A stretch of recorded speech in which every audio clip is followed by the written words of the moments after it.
પર અમે રાજવ્યાપી આંદોલનની શરૂઆત કરી છે, જેમાં અમે ચેતર વસાવાજીના સપોર્ટમાં એક માર્ચ કાઢીએ છીએ.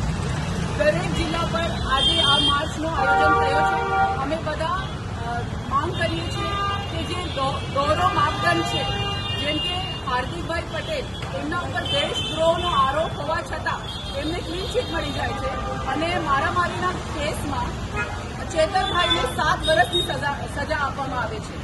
એમની સાથે શકુંતલાબેન વસાવા, એમને 17 દિવસનું નાનું બાળક લઈને જેલમાં જવું પડે ત્યારે માનવ અધિકારનો ઉલ્લંઘન થયો છે, માનવતા શર્મસાર થઈ છે.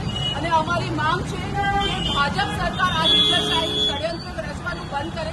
જ્યારે નર્મદા જિલ્લામાં જિલ્લા પંચાયત આમ આદમી પાર્ટીની થઈ છે, ત્યારે ભાજપને બહુ તકલીફ થઈ છે અને એના ભાગરૂપે આ લોકોએ આ ષડયંત્ર રચીને ચેતરભાઈને અંદર મૂકી દીધા છે. એમનો અમે સખ્ત શબ્દોમાં વિરોધ કરીએ છીએ અને અમારી માંગ છે કે ચેતરભાઈનો જે કેસ છે એને ફાસ્ટ ટ્રેકમાં મૂકીને એનું જલ્દીથી જલ્દી નિવારણ કરીને એમની સાથે ન્યાય થાય.